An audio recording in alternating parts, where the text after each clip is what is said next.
Bon les potes, on est actuellement le jeudi 30 septembre. La vidéo, je ne sais pas quand est-ce qu'elle va sortir. Je vais essayer de la faire au plus vite pour vous montrer la nouvelle bête. Parce que comme je vous ai dit dans la précédente vidéo, j'allais avoir une nouvelle moto. Bon là pour le moment vous voyez pas la moto, vous avez même pas une ombre de la moto autour de moi. Alors il s'est passé quelque chose qui devait pas se passer normalement. Je m'explique. De base je voulais partir sur la S1000RR. Voilà, je vais aller droit au but sur la S1000RR. Donc ça aurait été la prochaine bécane, une S1000RR. Le problème à 20 ans, les assurances m'assuraient.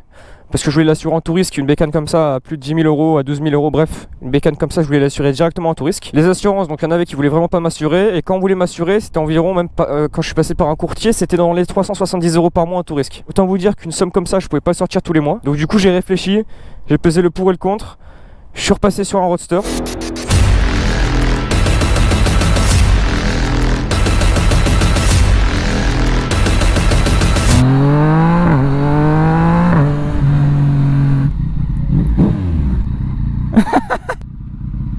Ah mec, c'est une dinguerie. Elle est tellement plus grosse que la S1000. Mec, elle est 10 fois plus haute, frère, c'est abusé.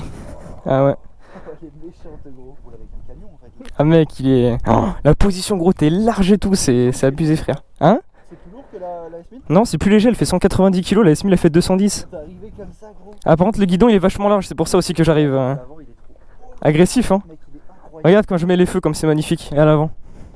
L'avant, il est chiant. C'est arrivé, vraiment, j'ai eu peur.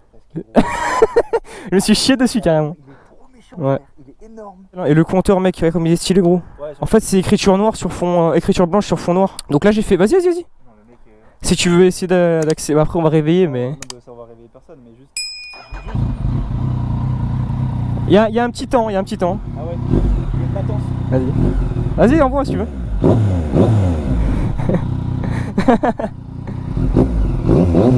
Mais ça y est, je vais le moton. Vu que c'est un 3 cylindres, c'est pas le même bruit que la S1000, c'est un bruit plus grave. Il est plus propre. La MT-09 SP. Alors, donc voilà, la moto qui remplace la sportive que je voulais avoir au final. Mais honnêtement, j'en suis super content. J'ai fait qu'une balade avec, c'est tout. Je l'ai ramené déjà de l'ancien propriétaire. D'ailleurs, petit big up à toi, je pense que tu vas regarder la vidéo. Mais du coup, voilà, je voulais un moteur parce que je sais très bien, je me connais. Je voulais un moteur qui a du peps en bas régime. Et du coup, je me suis dit, il n'y a pas d'autre solution que de prendre un 3 cylindres. Alors déjà, je vais commencer à l'avant. Je pense que vous le voyez. Je sais pas si vous le voyez à la GoPro. Du Ritavia à l'avant. Avec le petit manchon bleu ici, c'est magnifique. Et du Ritavia à l'arrière également. Donc ça, c'est pas mal. Alors, le freinage de la 09 basique, je ne le connais pas. Je sais pas ce que ça donne. Mais là, je peux vous dire que ça freine super bien. J'ai les petits top blocks, je sais pas si ça s'appelle comme ça, siglé MT-09 à gauche. Enfin, à droite plutôt. Et à gauche. Putain, par contre, ça, les potes, comment c'est magnifique. Le petit Hollins. Ça c'est propre, hein. C'est pour ça que j'ai voulu la version SP également, parce que déjà la coloris avec le petit design MT-09 SP etc, je trouvais ça vraiment magnifique. Ensuite il y a le petit feu fumé à l'arrière, donc je vais vous mettre le contact, vous allez voir, avec clignotant intégré, donc ça c'est vachement bien. Et voilà, c'est un petit truc à défilement, mais le feu arrière il est tellement insolent. Ensuite je pense que vous l'avez vu, ligne complète Accra. Alors là, voilà. Là, vous avez rien vu, hein. Vous avez rien vu, c'est un petit tunnel fort sympathique. Alors ça chante très très fort, mais il y a un mais.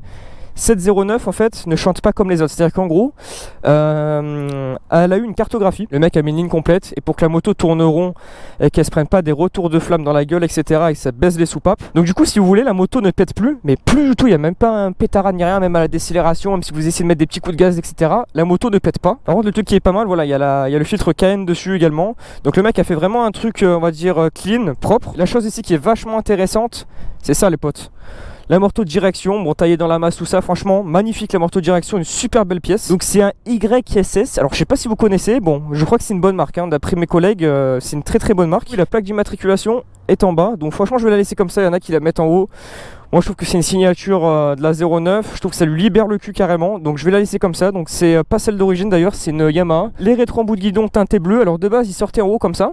Et du coup je les ai mis en bas, je trouve que c'est beaucoup plus agressif, beaucoup plus beau, ça lui libère pareil. L'avant de la moto vu qu'il est assez, on va dire assez fin, assez léger, ça sert à rien de mettre deux petites oreilles. Donc du coup je les ai mis en bas et je trouve que c'est beaucoup plus agressif. Mais putain cette bécane elle a de la gueule les potes, hein. Honnêtement elle a vraiment de la gueule, hein. Elle est incroyable, elle est magnifique. Oh là là, voilà. Cette gueule avec les LED, vraiment une tête d'araignée en fait, avec les petites LED en bas. C'est une dinguerie, franchement, putain, quand tu la vois arriver, regarde-moi ça quoi. J'adore, hein, j'adore. On est vraiment type supermoto au niveau de la position, très droit avec un guidon large. Ça va vous faire tellement bizarre de me voir sur une 09 maintenant. Ah ouais, je pense que vous étiez pas prêts, hein, vraiment. Alors après par rapport à la S1000, j'ai pas comparé non plus pendant 2 ans. Au niveau du couple, elle est beaucoup plus impressionnante que la S1000, c'est-à-dire qu'en gros, sur des petites routes, tout ça, vu qu'elle est hyper coupleuse, elle part beaucoup plus vite que la 1000 quoi, parce que c'est un 3 cylindres, donc du coup tu as de la pêche même en bas régime. Au niveau de la reprog, pour revenir sur la reprog, d'origine elle est donnée à 118 chevaux au vélo, et avec la reprog elle passe à 136,1 chevaux. Après est-ce qu'il y a une grosse différence que l'origine au niveau de l'accélération? Je pense pas. Oh là là le bruit. Et à la roue donc d'origine elle sortait 110 chevaux, une connerie comme ça je crois, et avec la reprog elle sort 128 si je me trompe pas. D'ailleurs le shifter je sais pas s'ils se sont améliorés sur la 09 SP de 2020. Oui parce qu'elle est de 2020, je vous l'ai pas dit, j'ai carrément zappé. Elle est encore garantie jusque début 2022, donc voilà, elle a 10 000 bornes également. En fait toutes les choses importantes, vas-y, toutes les choses importantes je vous l'ai pas dit en fait. Ouais bah du coup par rapport à la S1000R, bah pour être un peu grossier, je me chie un peu plus dessus avec la 09 qu'avec la S1000. Si tu préfères, elle te met un coup de pied au cul. J'ai même les courbes en fait quand elle était d'origine et quand il la reprog. C'est magnifique d'avoir ça dans son carnet. C'est vraiment top quoi.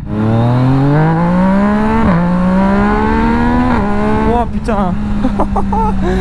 Elle a délesté carrément mon gars. Et j'ai l'impression, c'est que ta morceau de direction, quand je suis en courbe, quand je prends la courbe, eh ben, il me permet vraiment de garder une bonne trajectoire. C'est un truc de fou. Donc là je suis en mode sport, hein. Je suis le mode le plus débile de la moto avec le TCS en 1.